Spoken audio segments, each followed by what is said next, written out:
आदेश का तनिक भी उल्लंघन नहीं कर सकते। ईश्वर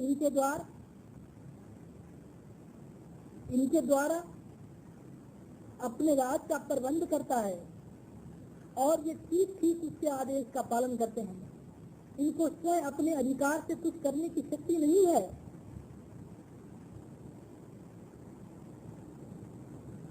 इनमें यह साहस और शक्ति नहीं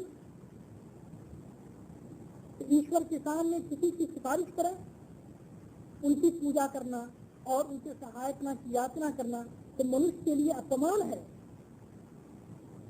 क्योंकि मनुष्य की सृष्टि के प्रारंभिक दिन ईश्वर ने इनसे आदम को सजदा करवाया था और आदम को इनसे बढ़कर ज्ञान प्रदान किया था और इनको छोड़कर आदम को धरती के ऊपर प्रतिनिधित्व प्रदान किया।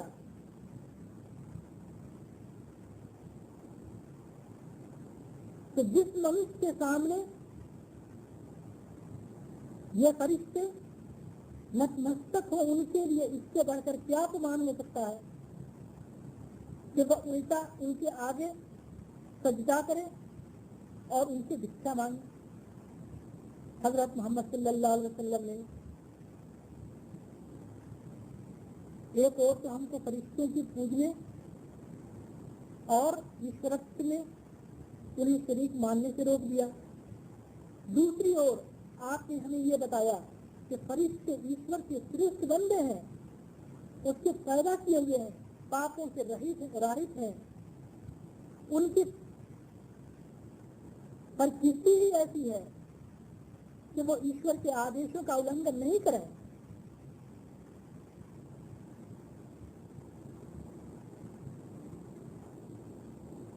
उन्हीं में से एक चुने हुए फरिश्ते के द्वारा ईश्वर अपने पैगंबरों के ऊपर ईश्वरीय वाणी भेजता है, जिनका नाम जिब्रील अलैहिस्सलाम। हजरत मोहम्मद सल्लल्लाहु अलैहि वसल्लम के पास जिब्रील अलैहिस्सलाम ही के द्वारा कुरान की आयतें अवतीर्ण हुई थी। इन्हीं फरिश्तों में से वो फरिश्ते भी हैं जो हर समय आपके साथ लगे हुए हैं, आपके हर अच्छे और बुरे काम को हर समय देखते हैं, आपकी हर बुरी और अच्छी बात को हर समय सुनते हैं और नोट करते हैं। उनके पास हर व्यक्ति के जीवन का रिकॉर्ड सुरक्षित रहता है। मरने के पश्चात जब आप ईश्वर के सामने जाएंगे तो यह आपका कर्म लेख प्रस्तुत कर देंगे और आप देखेंगे कि जीवन भर आपने खुले छिपे जो कुछ भी नेकियां और बुराइयां की थी ये सब उसके अंदर मौजूद है।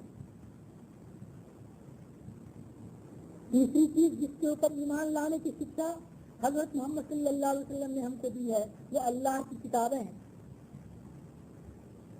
जो उसने अपने पैगंबरों के ऊपर उतारी।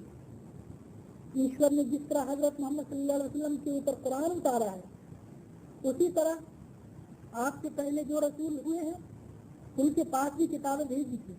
इनमें से कुछ किताबों के नाम हमको बता दिए, जैसे हजरत इब्राहिम के सही थे जो हजरत इब्राहिम के पास उतरे, तौरात जो हजरत मूसा अलैहिस्सलाम पर उतरी, जबूर जो हजरत दाऊद के पास भेजी गई और इंजील बाइबल जो हजरत ईसा अलैहिस्सलाम को दी गई। इनके अतिरिक्त दूसरी किताबें जो दूसरे रसूलों के पास आई थी इनके नाम हमें नहीं बताए गए। इसलिए किसी और धार्मिक ग्रंथ के बारे में हम निश्चित रूप से ये नहीं कह सकते हैं कि वह ईश्वर की ओर से है और न ये कह सकते हैं कि वह ईश्वर की ओर से नहीं है। हाँ, हम ईमान लाते हैं कि जो ग्रंथ भी ईश्वर की ओर से उतारा गया है ये सब सत्य है। जिन ग्रंथों के नाम हमको बताए गए हैं उनमें इब्राहिम के सही थे तो अब संसार के अंदर पाए नहीं जाते। रही तौरात, जबूर और इंजील तो वो अब से यहूदियों ईसाइयों के पास मौजूद है, परंतु कुरान ने हमें बताया है कि इन सब किताबों के अंदर लोगों ने ईश्वर के कलाम को बदल डाला है और अपनी ओर से बहुत सी बातें उनके अंदर मिला दी हैं। वह ईसाई और यहूदी भी मानते हैं कि मूल ग्रंथ उनके पास नहीं है, केवल उनके अनुवाद रह गए हैं जिनमें शताब्दियों से अदल बदल होता रहा और अब तक होता चला आ रहा है। फिर इन ग्रंथों के पढ़ने से भी स्पष्ट होता है कि इनमें बहुत सी बातें ऐसी हैं जो ईश्वर की ओर से नहीं हो सकती। इसलिए जो ग्रंथ पाए जाते हैं वो ठीक ठीक ईश्वरीय ग्रंथ नहीं है। उनमें अल्लाह का कलाम और मनुष्य का कलाम मिलजुल गया है और यह मालूम करने का कोई साधन नहीं कि अल्लाह का कलाम कौन सा है और मनुष्य ने अपनी तरफ से कौन सी चीज मिला दी है। इसलिए पिछले ग्रंथों के ऊपर ईमान लाने का जो आदेश हमें दिया गया है वह केवल इस हैसियत से कि ईश्वर ने कुरान से पहले भी संसार को प्रत्येक जाति के पास अपने आदेश अपने नबियों के द्वारा भेजे थे और वे सब उसी ईश्वर के आदेश थे जिसकी ओर से कुरान आया है। कुरान कोई नया और अनोखा ग्रंथ नहीं बल्कि उसी शिक्षा के जीवित करने के लिए भेजा गया है जिनको पहले युग के लोगों ने पाया और खो दिया या बदल डाला या मनुष्य के कलाम से मिला दिए। कुरान सबसे अंतिम ग्रंथ है, इसमें और पिछले ग्रंथों में कई हैसियतों से अंतर है। पहले जो ग्रंथ आए थे उनमें से अधिकतर की मूल प्रतियां संसार से लुप्त हो गई और उनके केवल अनुवाद ही रह गए, परंतु कुरान जिन शब्दों में उतरा ठीक उन्हीं शब्दों के अंदर आज भी मौजूद है।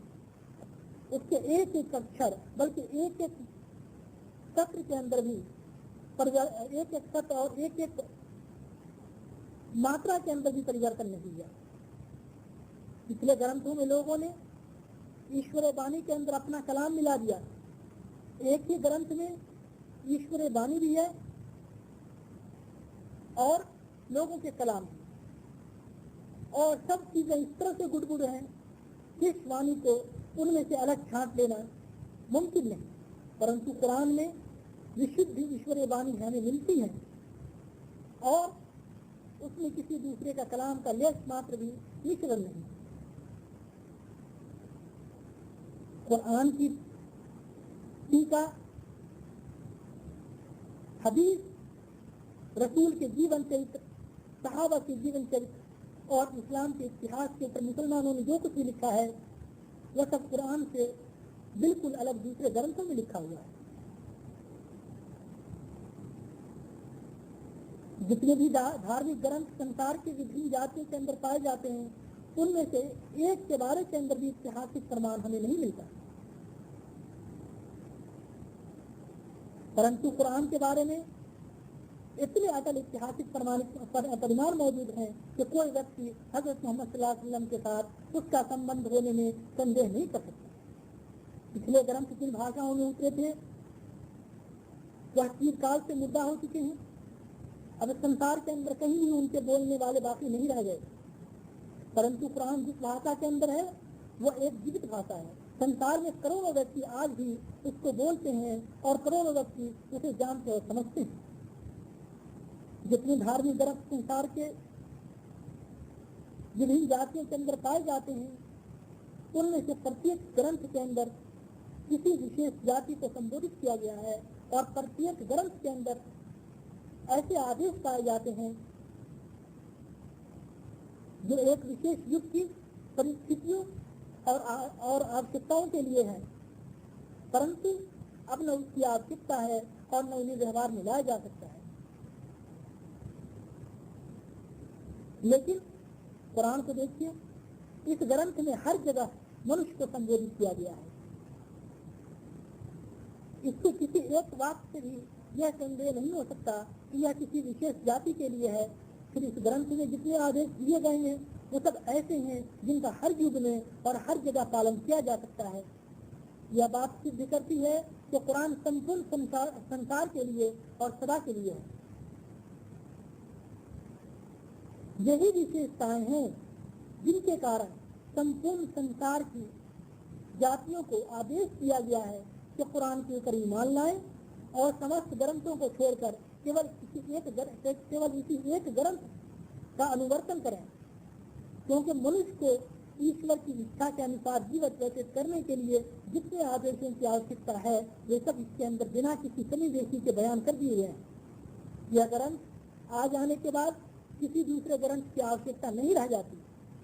जब आपको मालूम हो गया कि कुरान और दूसरे ग्रंथों में क्या अंतर है,